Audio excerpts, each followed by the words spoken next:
Welcome to Vlogmas. We're going to do some questions and answers. I was going to do this in my About Me video, but that turned into a very long video because I talked a lot.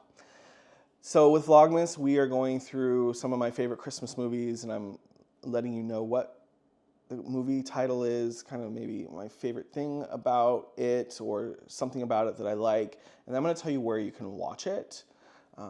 So today's Christmas movie is A Christmas Carol, and specifically the George C. Scott version of A Christmas Carol. He was a stage actor, I believe an English stage actor, and his version was made for TV.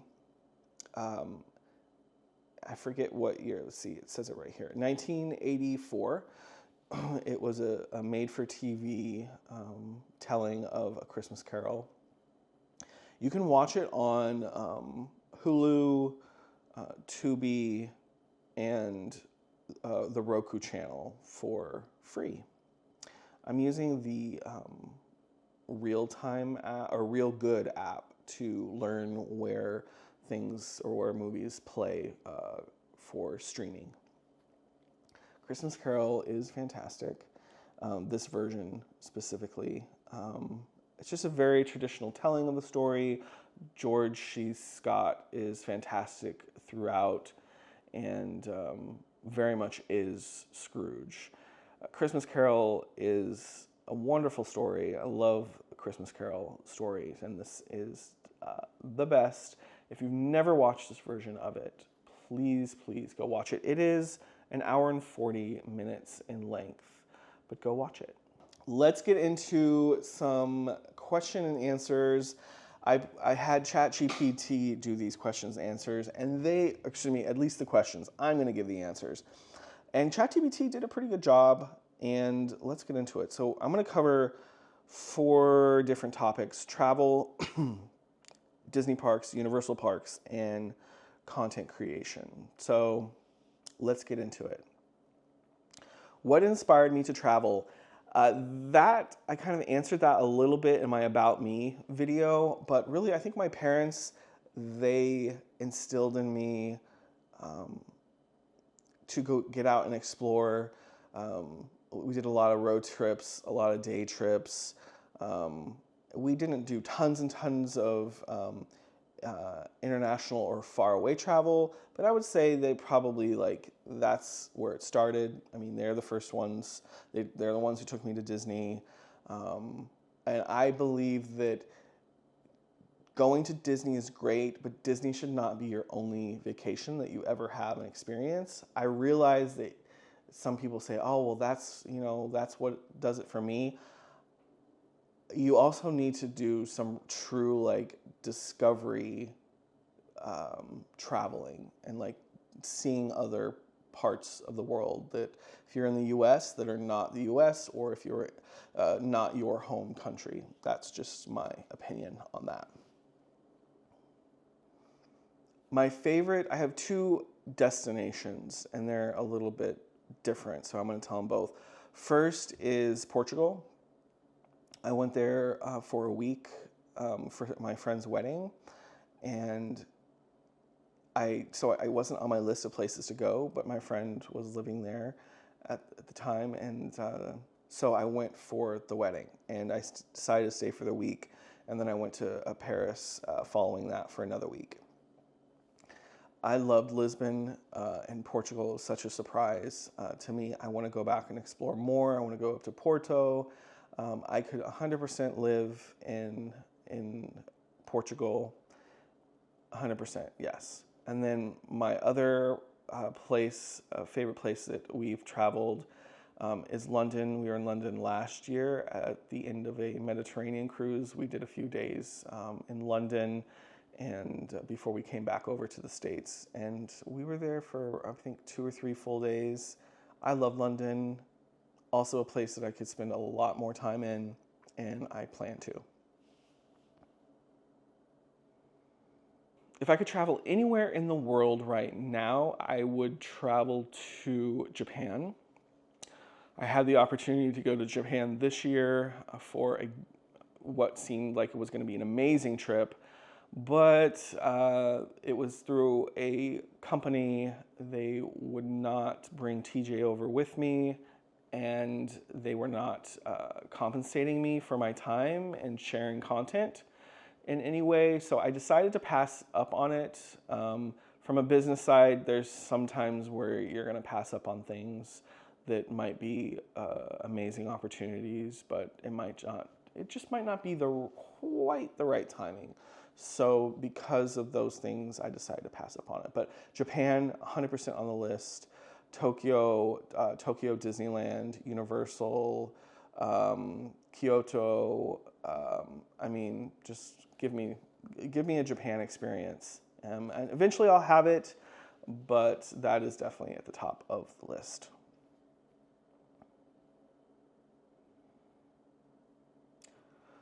The one item I can never leave home with, I'm gonna kind of go back to more like what's in my park bag type thing here. Definitely need a portable charger. Have to have that. UV umbrella, because that is a lifesaver. If you have to stand in direct sunlight, that's never fun. So a UV umbrella. Here in Florida, it's amazing because it protects you from the sun, and then when it rains, which it does a lot during the spring, summer, and early fall, you gotta have the umbrella. So those two things really can't leave the house without those, especially if I'm gonna be gone for a long time, like even for like a full day. I definitely need those, and of course on travel days. One of the people that inspires me the most is Samantha Brown. I've said this before in other places, but we got cable TV very late in our childhood. Sometime probably for us in like maybe late high school. And Samantha Brown had Great Hotels on the Travel Channel. She had a few other shows, but I really remember Great Hotels, and I just loved watching Great Hotels and like seeing where Samantha was. And so that also kind of goes into sparking my love of hotels and travel, is watching Samantha Brown in these beautiful properties. So the fact that I get to do kind of that in a slightly different way than that Samantha does is great. And I love her content. She's posted her content now on YouTube. She has a show, and she posts it on her YouTube channel. So I do watch that when I can. But I miss the old days of the Travel Channel when it was like travel content. Earliest memory of visiting Disney was on the trip that I took when I was 5. That was my parents' rule, was to go when the kids turned 5. So we went when I was 5. My sister stayed home, and then we went. The next visit would then be for my sister's when she turned 5, 2 years later. But I do remember that trip. I remember like flashes of that trip. I remember being scared of going on Space and Splash, and I just have kind of like fuzzy memories of being uncomfortable. But that just builds character. And I don't think my parents allowed me to say no, like we were going on it. So, but not in a mean-spirited way. But I do remember being kind of a little bit upset by that. But builds character. What is my favorite Disney park, and what makes it special? I generally answered this in 2 or 3 parts. People a lot of times want to know what my favorite Walt Disney World park is. My favorite park overall is Disneyland, of course. That's where I grew up going. That's where like true nostalgia lives for me, is at Disneyland. Plus, like everyone says, Walt walked there, so it's magical in that way. And then my favorite park at Walt Disney World is Epcot, because there's nothing like that over on the West Coast. So Epcot, because I like the idea of the World Showcase and going to the different countries, and I love the detail. It's not really a ride-heavy park. It's more of an atmosphere park and, food and drink and, my vibe. I love Epcot. And then favorite castle. I know this is kind of not that same question, but my favorite castle is, I have been to Disneyland Paris, and my favorite castle right now, based on 3 castles that I've seen in person, would be Sleeping Beauty Castle at Disneyland Paris. It is beautiful. I think it will probably stay my favorite. The details there, just everything. You can walk inside of it, you can go upstairs in it. I think that will probably stay my favorite, and it's just beautiful on the outside. It's out of all of them, of course, they're all like fantasy and give fantasy vibes, but for that one, it's especially the way they did it is just beautiful. I'm surprised they haven't done another version of that in any of the other parks. So my go-to Disney meal, I don't necessarily have one per se. Back in the day, I loved the cream cheese filled pretzels in Tomorrowland at Magic Kingdom. They still sell them there. I haven't had one in a long, long time, but I used to get those all the time. Like, that was kind of like my go-to. I love a Mickey waffle. Love a Mickey waffle. But in terms of like go-to, I don't think I have anything that I frequent. I have, favorite things, but I don't have anything that I'm like, okay, I had to go get this. I don't have something like that. Of course, I might think of it later. I might think of something later, but I don't think I have that. The Disney attraction that I could ride on repeat would probably be Pirates of the Caribbean at Disneyland. I love that attraction. I love how long it is. It's a mellow ride. It's chill. I mean, there are drops in it, but, for the most part, it's pretty chill. So many details. You'll get more content, I guess you could say, in that attraction because it is quite a bit longer. I could sit at Blue Bayou all day and watch the boats go by. I love Pirates of the Caribbean at Disneyland. It would be my favorite. It's probably a tie between Pirates at Disneyland and Indiana Jones at Disneyland. I love the Indiana Jones ride at Disneyland, and I am so excited that Indiana Jones is replacing Dinosaur.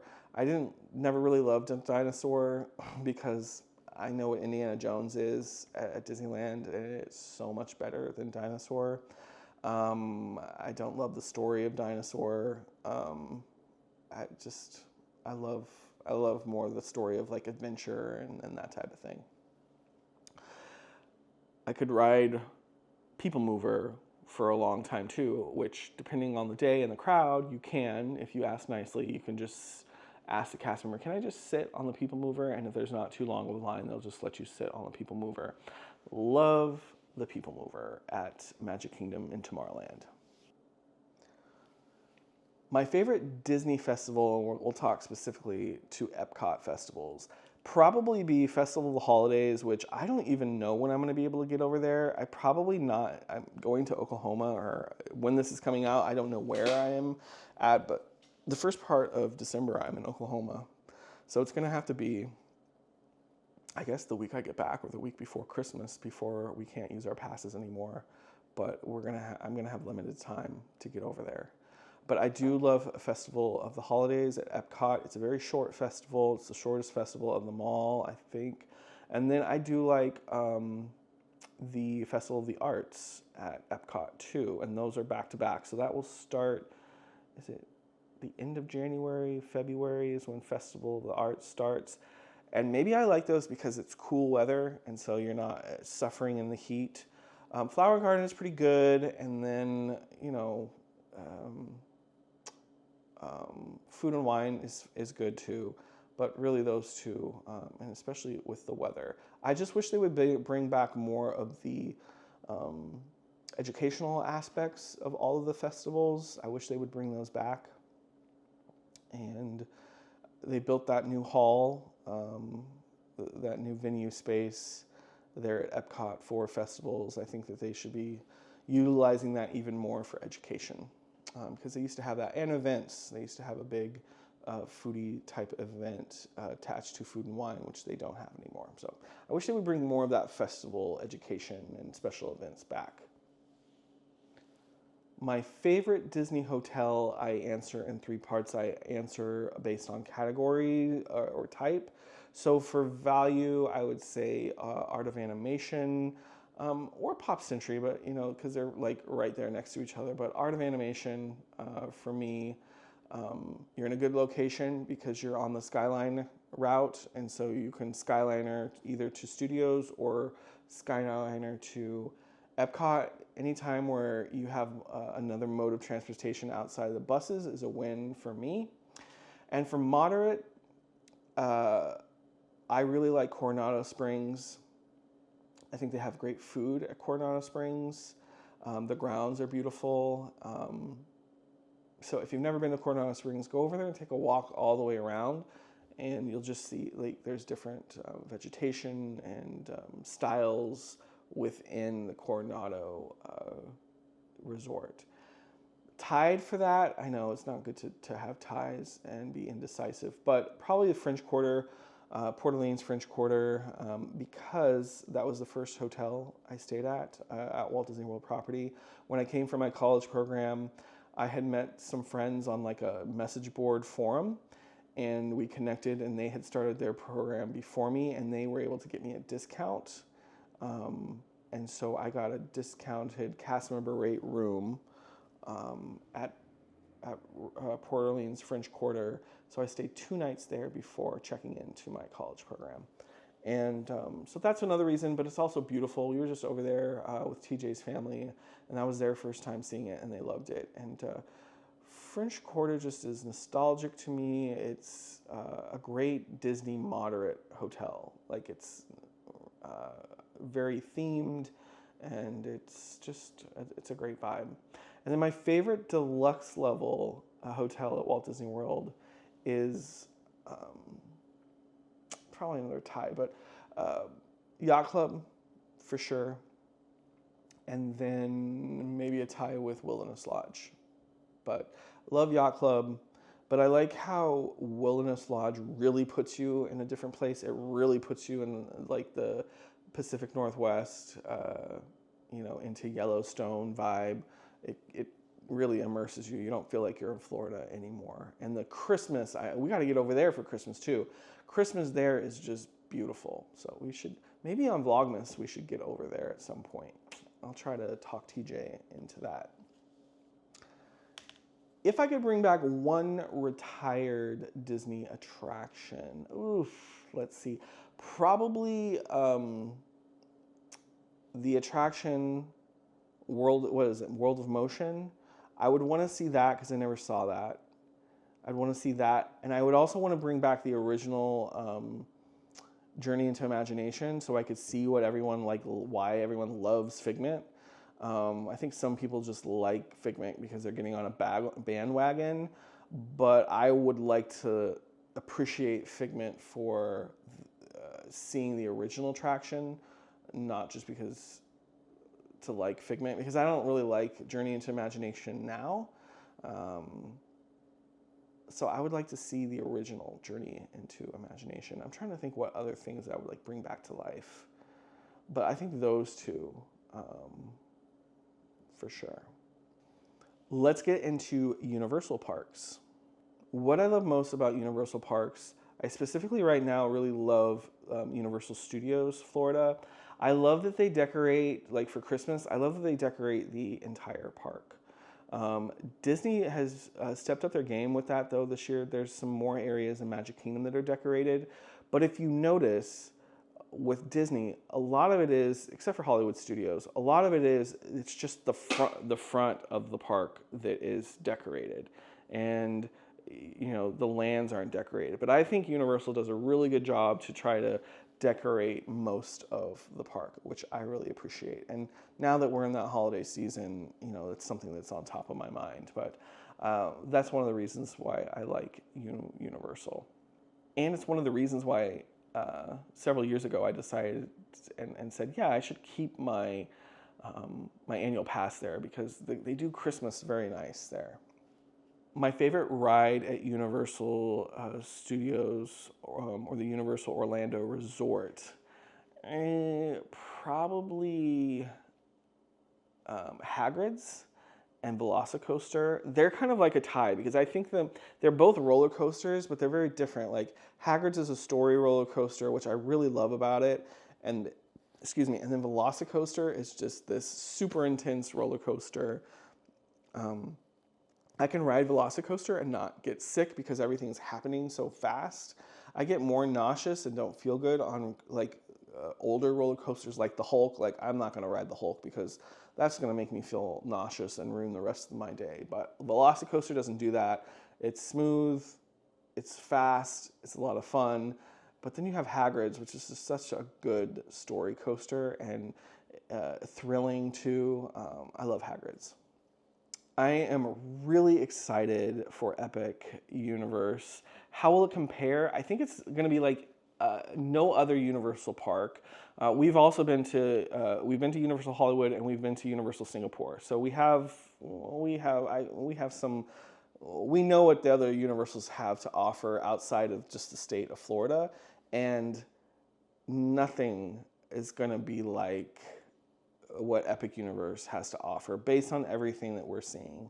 I mean, so many attractions, each little area of the park almost being its own park within a park.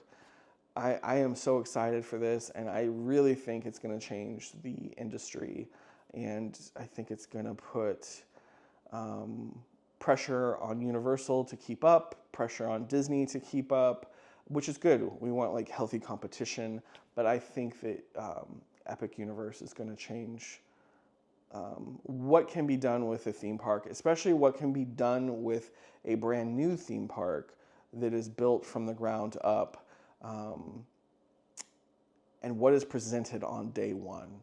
Like, there's so much in that park on day one. I think kudos to Universal for pulling it all off and like putting the resources into it to make it great. So I just think it's going to be unlike anything we've really experienced before. I do not have a favorite Universal snack really that you can get any time of the year. This year at Halloween Horror Nights, they did a really good beets dish. It was like almost like a beet like taco. I think it had some kind of tortilla on the outside, or maybe it was a beets flatbread, but that was really good. And so there's a few things that pop up here and there. I think for restaurant on a daily basis, going over to the Leaky Cauldron is probably your best bet for food and taste and quality. Overall, Universal's food is kind of lacking. So hopefully that changes with Epic, and hopefully over the years they can continue to evolve their food offerings. My favorite seasonal offering from Universal, that's difficult, but I would say Horror Nights. There's just something about Horror Nights that I was never a horror fan. Didn't like haunted houses, didn't like that stuff. I had been once many years ago to support a friend who was in one of the houses as a scare actor, and just went through that one house, didn't do anything else really. But then we started to go a few years ago, and I have to say, I really love Horror Nights now. I love the details, the attention to detail, the effort that it takes to produce Horror Nights. I mean, it's a great event. We've been to other events, and I just think that Horror Nights still is like number one. I know that some people are like, oh, you can't really get scared because it's a line of people going in and there's so many people. I understand that, but I think I've gotten the most jump scares at Universal, and the attention to detail at Universal is just unmatched with their horror offerings. And it's for the masses, so you kind of have to take that into account. They have a lot of people that come through. So, but Christmas is wonderful at Universal too. Christmas is really what took me to the place where I said, I definitely need to keep my annual pass. They do a really nice Christmas parade. It's included in your park ticket. Everything's included in your park ticket with their Christmas stuff. And there's some add-ons like Grinch and the holiday tour, but you can see everything that they offer with your standard ticket, which I like that it's not a separate ticketed event. All right, let's talk a little bit about content creation and some questions there. What made me start creating content? Something that I didn't talk about in the About Me is that I actually had a podcast with a friend. I think we started it 2017, 2018, sometime then. And that's kind of my first entrance into like content creator world, is doing a podcast. And then kind of social media was kind of just a tag onto that. We really focused really just on recording the podcast and then getting that podcast syndicated out to, Apple Podcasts, Amazon Music, Spotify, all that. So that was probably my first kind of entrance into really creating content. And that dissolved. And the pandemic is what had me start creating short form content on TikTok. And then that's what kind of, lit the fire underneath me to really create content full time. How do I balance things when you're in the moment, but you're also needing to film? I say that we are always working. Generally, whenever we step out the door and are doing something, it seems like we are always kind of like working and doing content. So it can be, it can kind of be challenging in some regard. There are moments when we have pockets of time or we're with family where we don't create content. But I mean, you just have to, it kind of becomes secondhand nature to just be filming. I'm glad I have TJ because generally he films the long format content. He films that and I will film the short because short is where I came up through. And so that's kind of my baby, is doing short format. And there's more posts involved with short format, and then he will film and then edit the long format. I've done both, and I know I'm going to have to do both a little bit more, like especially as I travel to Oklahoma, because we're doing Vlogmas, and so I'm going to be doing Vlogmas while I'm there, so I'm going to have to be filming with both the phone and the camera. So yeah, that will be interesting. My advice for aspiring content creators is just start posting. I think that is the key. A lot of people hold back and they don't start posting, and you can't really do something without doing something. Like, you can't go to another level without doing. Like, I look at my content that I posted back in 2020, mid 2020, I'm like, oh, cringe. Like, there's some content where I'm so monotoned and I don't have a good voiceover voice, and I had to like improve that over time, but I had to start somewhere. And so starting and then staying consistent, those are the two things. And the consistency too is where people get caught up. They stop for a few weeks, and when you stop, especially when you stop for more than a week, I believe that it's hard to get when you're a new creator with a smaller following, it's hard to get the momentum back in the algorithm. I could talk a lot more about that, and I do plan to talk more about that in another outlet, because I think this will lead into the next question. What's my ultimate goal as a creator? Let's not use the word ultimate. Let's just say, what is a goal as a creator? My ultimate goal, I guess you could say, is to continue to build off where I've already done, and continue to do new things and have new experiences and yada, yada, yada, and continue to be able to do this full time. I'm doing it full time, but I also have some contracts on the side. So it's not like content creation and brand deals are my only source of income. I'm creating content for other people in a longer term, like contracts. What I would say too as a goal is to help other creators and help give them tools and guidance and resources for building a business out of this. So that's one of my goals that I'll be working on. I'm currently working on, and I'll work on throughout the beginning of 2025. Those are the questions for today. Another longer than I expected video, but not as long as the About Me. Thank you for joining me for another Vlogmas episode. If you have any questions, comments, put them in that comment section. Make sure to like, subscribe, and appreciate all the Patreon members. So glad that you are here, and we will see you again next time right here.